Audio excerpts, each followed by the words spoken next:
Bidadi township ರೈತರ ಮೇಲಿನ ಕೇಸ್ಗೆ big twist ಸಿಗ್ತಾ ಇದೆ. ಇದೀಗ ಅಧಿಕಾರಿಗಳಿಗೆ ಪೊರಕೆ ಸೇವೆ ಕೇಸಲ್ಲಿ ರೈತರಿಗೆ ಬಿಗ್ ರಿಲೀಫ್ ಸಿಕ್ಕಿದೆ. ಬಿಡದಿ ಟೌನ್ಶಿಪ್ ರೈತರ ಮೇಲಿನ ಕೇಸ್ಗೆ ಬಿಗ್ ಟ್ವಿಸ್ಟ್. ಅಧಿಕಾರಿಗಳಿಗೆ ಪೊರಕೆ ಸೇವೆ ಕೇಸಲ್ಲಿ ರೈತರಿಗೆ ಬಿಗ್ ರಿಲೀಫ್. ಬಂಧನ ಭೀತಿಯಲ್ಲಿದ್ದ ರೈತರಿಗೆ ನಿರೀಕ್ಷಣಾ ಜಾಮೀನು ಮಂಜೂರು. 307 ಕೇಸಲ್ಲಿ 11 ರೈತರಿಗೆ ನಿರೀಕ್ಷಣಾ ಜಾಮೀನು ಕೊಟ್ಟ ಕೋರ್ಟ್. ರಾಮನಗರ ಜಿಲ್ಲಾ ನ್ಯಾಯಾಲಯದಿಂದ ರೈತರಿಗೆ ರಿಲೀಫ್. ಬಿಡದಿ ರೈತರ ಪರವಾಗಿ ವಾದ ಮಂಡಿಸಿದ್ದ ವಕೀಲ ಪ್ರದೀಪ್ ಕುಮಾರ್. ನಿರೀಕ್ಷಣಾ ಜಾಮೀನು ಬೆನ್ನಲ್ಲೇ ಬಿಡದಿ ರೈತರಿಂದ ಸಂಭ್ರಮ.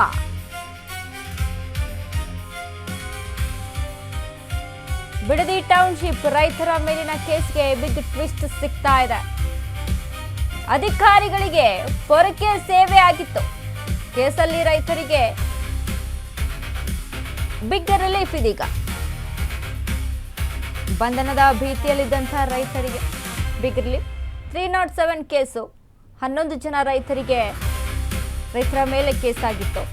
ರಾಮನಗರ ಜಿಲ್ಲಾ ನ್ಯಾಯಾಲಯದಿಂದ ತೀರ್ಪು. ಬಿಡದಿ ರೈತರ ಪರವಾಗಿ ವಾದ ಮಂಡಿಸಿದ್ದವರು ವಕೀಲ ಪ್ರದೀಪ್ ಕುಮಾರ್. ನಿರೀಕ್ಷಣಾ ಜಾಮೀನು ಬೆನ್ನಲ್ಲೇ ಬಿಡದಿ ರೈತರಿಂದ ಸಂಭ್ರಮ ಮನೆ ಮಾಡಿದೆ. ಬಿಡದಿ ಟೌನ್ಶಿಪ್ ರೈತರ ಮೇಲಿನ ಕೇಸ್ಗೆ ಬಿಗ್ ಟ್ವಿಸ್ಟ್ ಸಿಕ್ಕಿದೆ.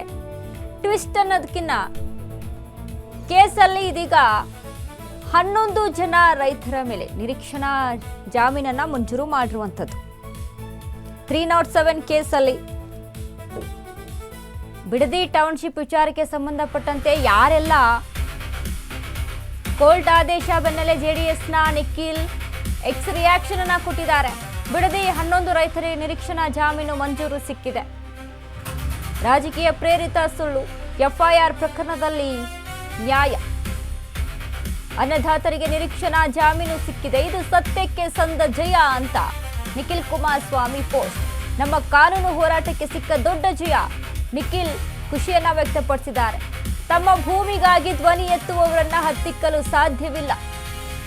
ಜೀವನೋಪಾಯಕ್ಕಾಗಿ ಧ್ವನಿ ಎತ್ತುವವರನ್ನ ಕುಗ್ಗಿಸಲು ಸಾಧ್ಯವಿಲ್ಲ.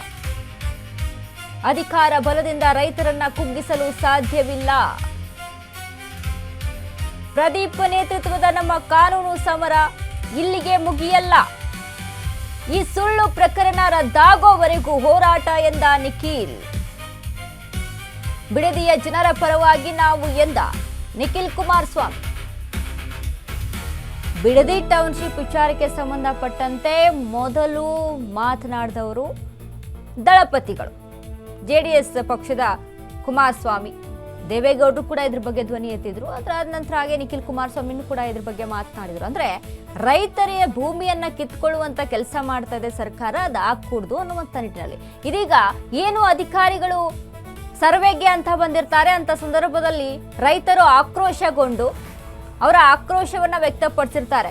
ಪೊರಕೆ ಏಟಿಂದ ಹೊಡೆಯುವಂಥದ್ದು ದೊಡ್ಡ ಒಂದು ಗಲಾಟೆನೇ ಆಗ್ಬಿಟ್ಟಿರುತ್ತೆ ಅಲ್ಲಿ ಆ ಸಿಚುವೇಶನ್ಸ್ ಅಲ್ಲಿ. ಇದೀಗ ಆ ಒಂದು ಕೇಸ್ ವಿಚಾರಕ್ಕೆ ಸಂಬಂಧಪಟ್ಟಂತೆ 307 ಕೇಸಲ್ಲಿ 11 ಜನ ರೈತರ ಮೇಲೆ ಕೂಡ ಎಫ್ಐಆರ್ ದಾಖಲಾಗಿ ಅಲ್ಲಿದ್ದಂಥ ರೈತರ ಮೇಲೆ ಎಫ್ಐಆರ್ ದಾಖಲಾಗಿರುತ್ತೆ. ಇದೀಗ ನಿರೀಕ್ಷಣಾ ಜಾಮೀನು ಸಿಕ್ಕಿರುವಂಥದ್ದು. ಜಾಮೀನು ಸಿಕ್ಕರೆ ಮಾತ್ರ ಇದು ಜಯ ಅಂತ ಅಲ್ಲ, ಇದ್ರ ಜೊತೆಗೆ ಇಡೀ ಕೇಸೇ ರದ್ದಾಗಬೇಕು ಅನ್ನುವಂಥದ್ದು ನಿಖಿಲ್ ಕುಮಾರಸ್ವಾಮಿ ಹೇಳ್ತಾ ಇರುವಂಥದ್ದು. ನಿರೀಕ್ಷಣಾ ಜಾಮೀನನ್ನ ಕೊಟ್ಟರೆ ಸಾಲದು, ಕೇಸೇ ರದ್ದಾಗಿ ಹೋಗ್ಬೇಕು ಅಂತ ಟ್ವೀಟ್ ಅನ್ನ ಮಾಡಿದ್ದಾರೆ ನಿಖಿಲ್ ಕುಮಾರಸ್ವಾಮಿ. ಇನ್ನು ಯಾರ್ಯಾರು ರೈತರು ಕೇಸ್ ಆಗ್ಬಿಟ್ಟಿದೆ ಜೈಲ್ ಸೇರ್ಬಿಡ್ತೀವಿ ಅನ್ನುವಂಥ ಭಯದಲ್ಲಿದ್ರು ಇದೀಗ ಅವರಿಗೆಲ್ಲ ಬಿಗ್ ರಿಲೀಫ್ ಸಿಕ್ಕಿದೆ.